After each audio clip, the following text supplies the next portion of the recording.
when the band was formed? Yeah, sure. I mean, it kind of started before the band, actually. The Voivod is it's a character I created when I was around 12 or 13, and it was for my drawings, cartoons I wanted to make and stuff. And I always thought it maybe interesting to translate that into music. And when we formed the band, I explained the whole concept of the Voivod, a post-nuclear vampire, and many characters involved in the stories, and we had to stretch the story on 5 albums. The last chapter was Nothing Fixed, and after that we went to something else. But it started with War and Pain, and which was the first Voivod mutation as again a post-nuclear vampire, and then it went to Roar, where he kind of became a machine named Korgol, which at that time pretty much represented oppression.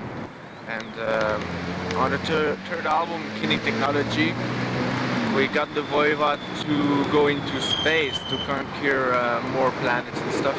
And it was heavily influenced by the Star Wars project, Reagan Star Wars project, Chernobyl accident, Challenger explosion, stuff like that.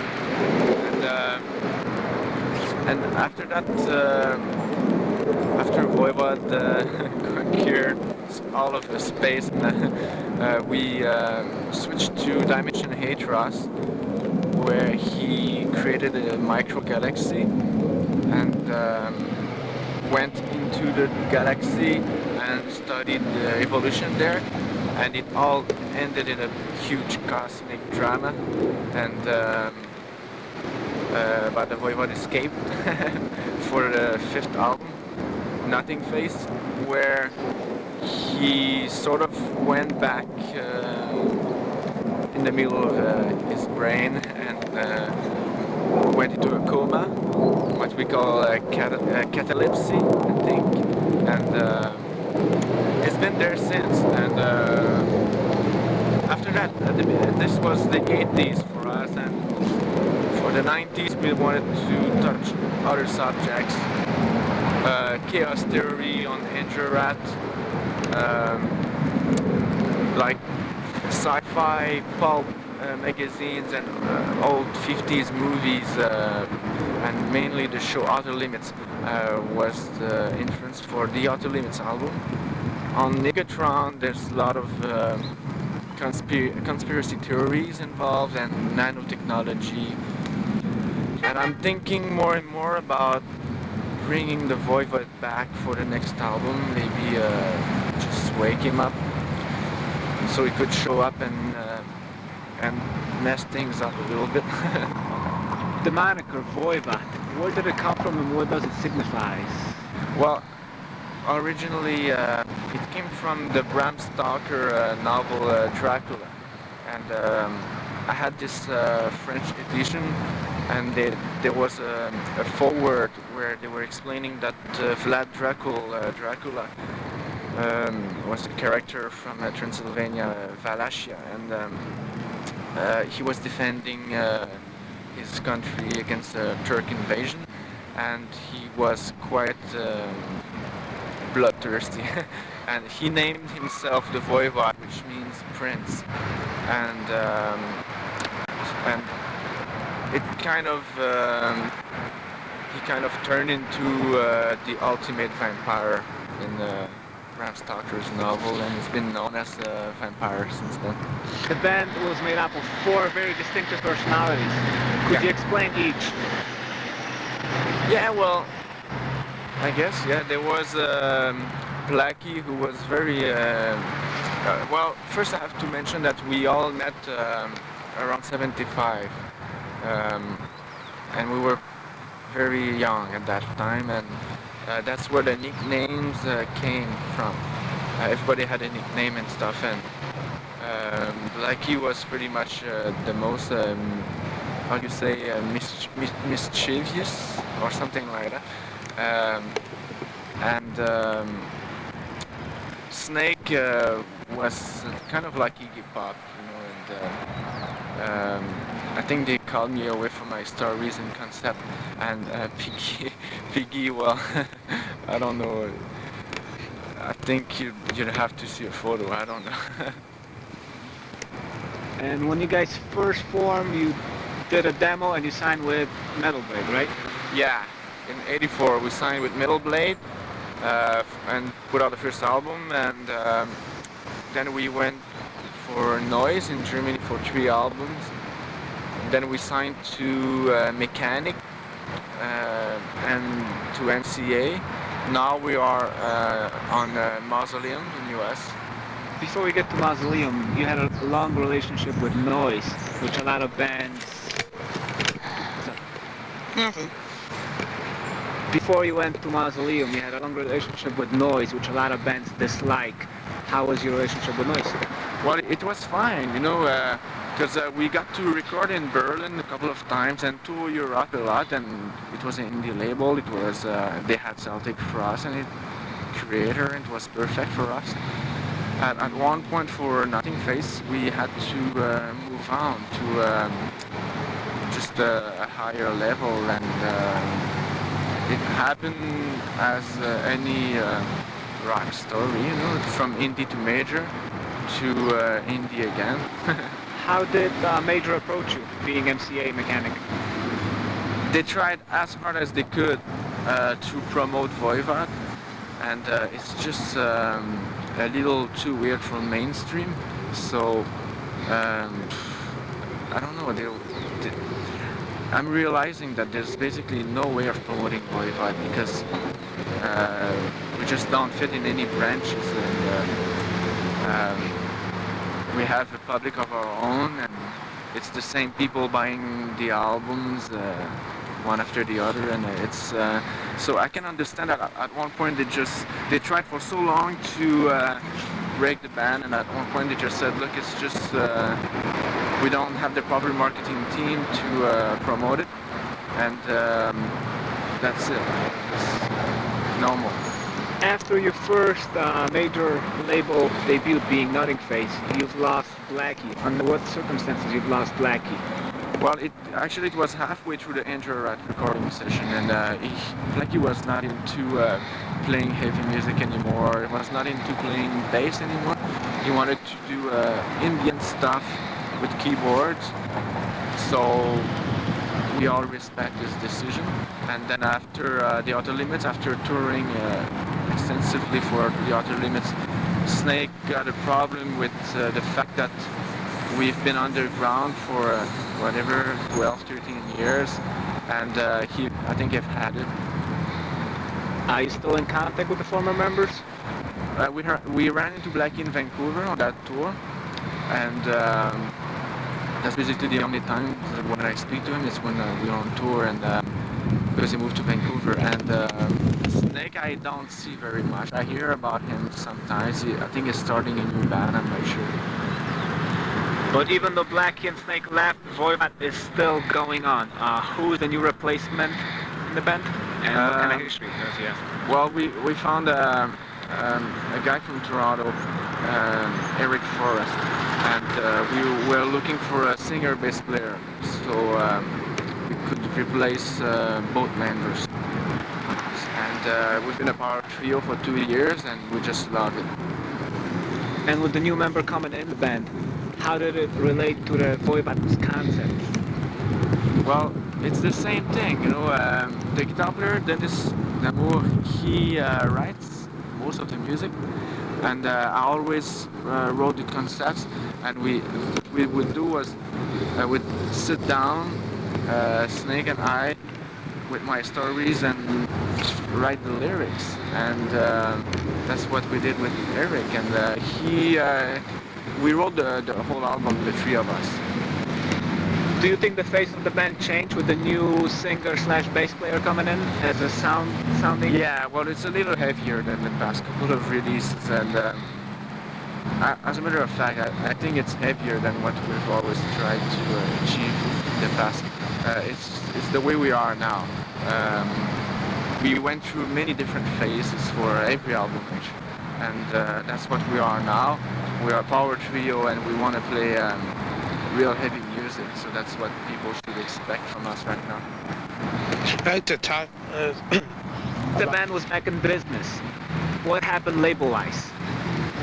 Well, yeah, we got Eric back. We wrote a few songs, sent demos to MCA. They said it was too heavy, and we sent it to other major labels. It was too heavy, so we sent it to many all the indie labels basically, and that's where the offers started to come in.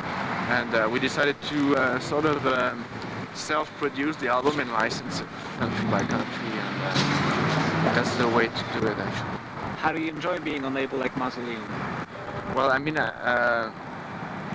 it's the first tour, but it's hard to judge, but I was very happy with the CD-ROM and what they did with the CD-ROM, and they had a few good ideas. And speaking of the CD-ROM, you are perhaps the first underground band that has that available on the CD. Where did the idea come from, and who initiated it? Well, I was trying to. I was working on that, and it's quite funny because I was putting everything together so I could make a CD-ROM in Montreal, and with artwork, lyrics, and biography, and photos, and videos, and stuff like that. And I was trying to get money from the government, like grant from the government, to do that. And I was among all the forms and the papers when Mausoleum phoned me and they said, "Hey, do you want to do a CD-ROM?" Like, sure, everything's ready. And I just sent everything, and 3 weeks later it was done. It was amazing. And that's what I meant when I said I was really pleasantly surprised with Mausoleum when they did achieve that. Do you feel that your past releases would have benefited from CD-ROM? Because I mean, we feel that Voivod is a very visual band. Yeah, well, we have many videos. I have many sketches. We have tons of stuff, you know. And eventually, I'd love every album to be with an eye track on it, and because I think we have 8 or 9 videos, and nobody has seen them. And that'd be cool to have something else. Yeah, because such technology was not available in the 80s, where it is now, and in case you will reissue the old records, maybe you will enrich them. Well, think about that. The concept of the new video? Is that yours? Actually, with War and Pain, not much very happened because, I mean, it's still very good memories. First album, it's my first painting in my whole life, and it's something right in my heart, of course, but we were too poor to tour, and we never toured for that album. And we had to put out the second album, and this one, for me, Let's just take a break and start over. Okay. We can cut any time. Yeah.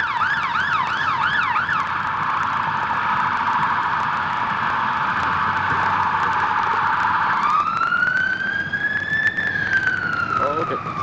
Okay. Start over with Roar. No. Oh, okay. That's all right. Now we go to the second album, Roar. This one represents first US tour with Celtic Frost. Very good memories of that tour. And also the first album for Noise.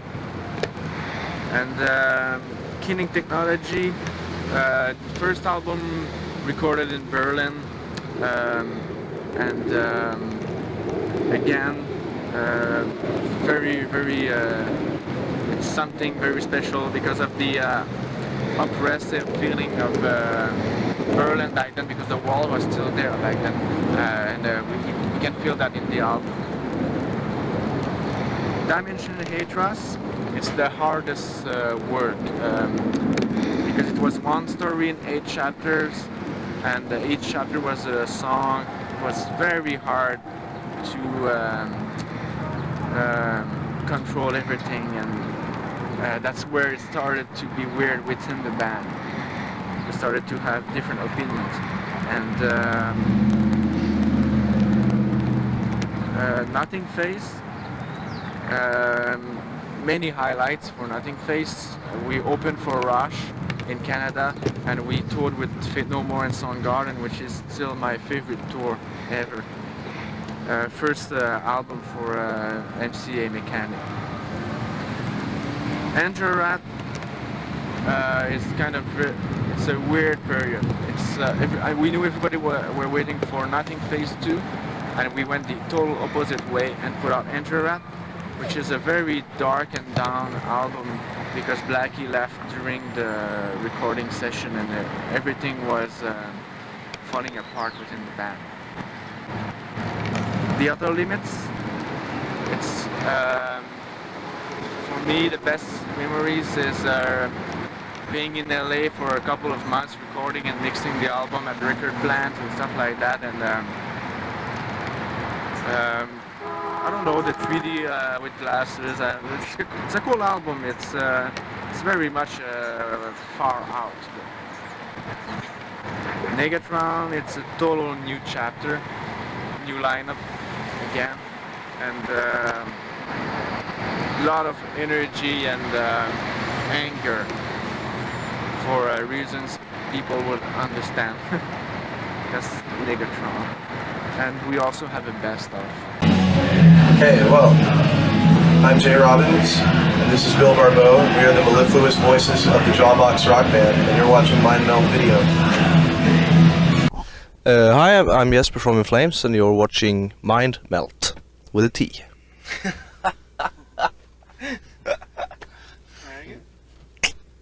You are mine. Do that? There you go. Okay. Say your authority. Mind to your mind. Mind meld. Chris from Cannibal Corpse, and you're watching Mind Melt in Chicago. What's up? This is Ray. I'm here in Chicago, and I'm here chilling with Mind Melt, and support local scenes, local music, and video. Peace. I'm Carl Earth Crisis, and you're watching Mind Melt. Hi, this is Adrian from My Dying Bride. You are watching Mind Melt. I just want to say that. I find you all very repulsive. That's all I have to say. Yes, alcohol is bad for your health, so don't do it. Alcohol is bad for your breath. You know what I'm saying? Hal, how you doing? How you doing? Come here.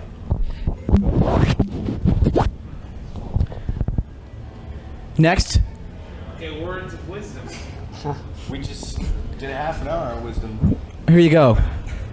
Don't forget this. If you can leave one dot with a viewer that will be switching channels, and lo and behold, Sam Am is on the screen speaking their piece. Saying, That's right. she buttered his bread. I just pried his mouth open. This is Mind Melt Video. We're malevolent creation. Why did the chicken cross the road? Why?